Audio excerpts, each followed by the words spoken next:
Volume 17 once again.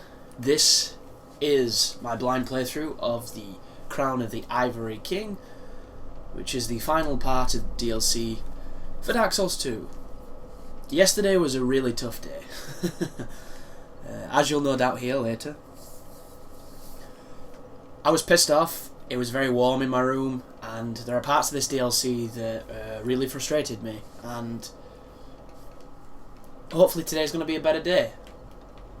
You know, hopefully a night's sleep's going to make things a little better. So I want to explain to you some of the stuff that happened when I went off from recording last night. I went back to every chest we found that was frozen, and I opened them. And I did so, you know, with the luxury of not being filmed. And, you know, I changed my build a little bit, i.e. I put on some armour, put on the old Havel's leggings, and I got everything that we were looking at. So I'm going to show you some of the stuff that I found, because I found quite a lot. So the first thing, if you remember the rooftop that had that dude who can turn his arm into a massive crystal, and there was those 3 chests, this was in one of the chests. This is a twin blade that casts spells, and it looks awesome. Its stat requirements are kind of crazy. I love its R1, how it's immediately into a multiple hitter, just like that weapon they nerfed was. But it's a pretty cool thing. Sorcerer's Twin Blade. See what I mean though? 20, 30, 20, 20. You're spreading yourself really thin with it, but it is an interesting catalyst. The next one that a lot of people will be interested with is the Bone Fist, which I don't actually have the stats to use. I have to change my rings to use it, because it needs a lot of dex. So what we'll do is we'll put the dex ring on, and I'll show it you. Dex ring on. So look at the scaling on this. S scaling in strength, A scaling in dex. Fully upgraded, it only has 20 strike damage. And I think the reason for this is it knocks people down. And if anybody remembers the Storm Ruler from Demon Souls, that weapon did the exact same thing. So its R1s are really good. He does a single like thrust into a sweep, or like a kick into a punch, and then into like a straight. And the cool thing about these is look at the stamina they take off. They take off no stamina at all, and they do decent damage, and they're fast. And that's the advantage. And do you see that fella out there? I can stun lock him, that big guy, with this weapon, because all you do is you do a couple punches into a sweep, and that fist right there will knock them down, guaranteed almost every time. Combo into the R2, which is the sweep, and then the punch. So what we'll do is I'll try and show you what I mean by shooting this fella. Hopefully he'll come this far. He might not. Oh, he's coming. So he's going to do his little jump. Did not mean to press the trigger then. I went to it. So every time, every single time you start a combo behind him,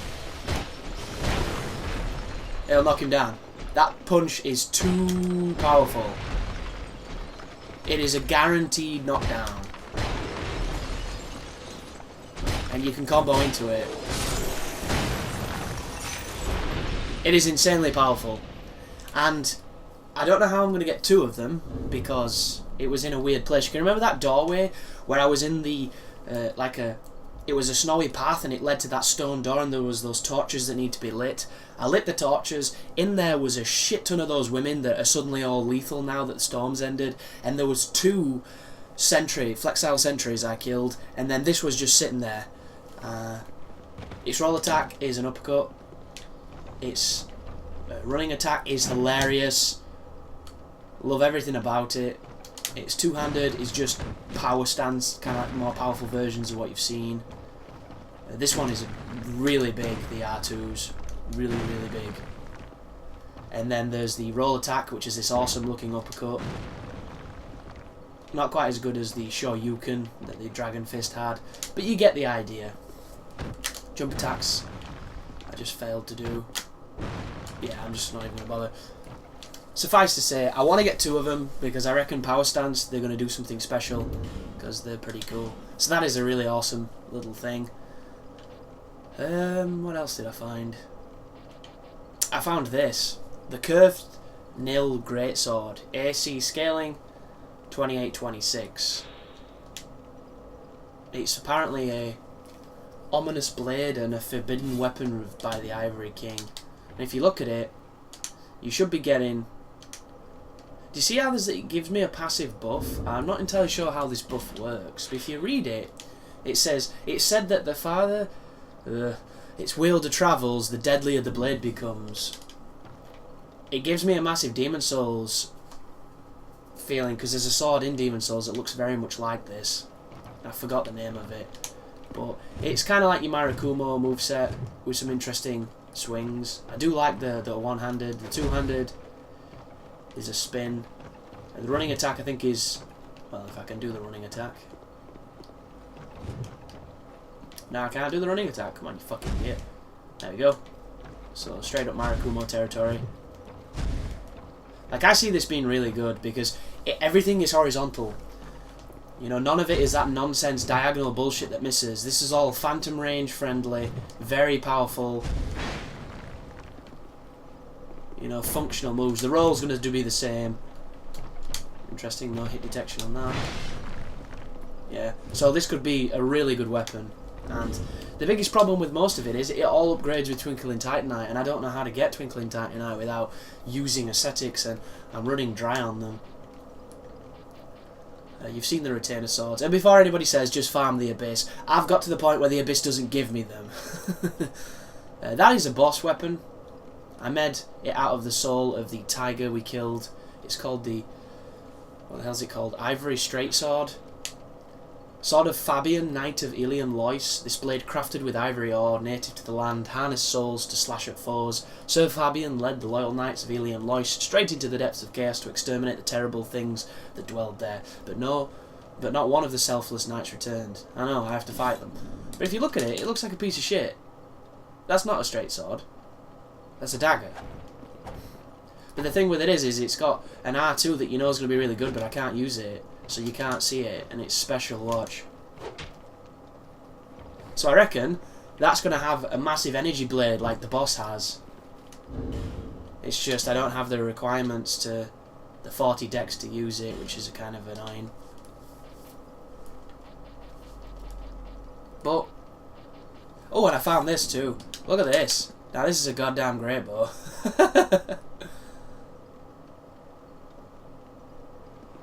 Absolute insanity.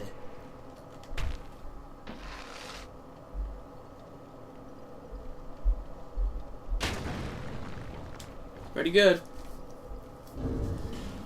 Anything else? There's a staff that those women have. If you'll notice, its casting speed is really, really slow, but it's got good power, which seems to be the thing that these DLCs are doing. Slow casting speed, good power. Outfit-wise, don't think I've really found much else. I found a bell helmet. Oh, I found this. But you'll notice, it doesn't degrade your life nowhere near as quick as it did in Dark Souls 1, so it's nowhere near as useful as it would have been to gain to Tear Stone range. But it does the exact same as it did before. Not that it's going to help at all, because the drops on this game are horrendous. There's the bell. None of them have very interesting descriptions. But I will be making a video for them if you're interested in reading them, folks. But it's about time we got playing, so that's what's going to happen. I killed an invader. You didn't miss anything. It wasn't the guy who trolled me last night. It was a different one. The guy literally spawned, stood with his back to me, and I backstabbed him twice and he died. There was no real grandeur to it. It was just a dumb fight. Because we're going to be walking through areas where there's a lot more enemies now, I'm going to put the Ring of Steel Protection on, just to try and give me an extra bit of a bump. Because dying in 2 hits really, really drained my patience yesterday, and we're going to be fighting even more dudes now, so maybe we'll be a little bit more resilient. No, this is good, this is good. We'll go from here. I'm going to run this next section, and you're going to see a door that wasn't open before, which I'm going to explain, hopefully. So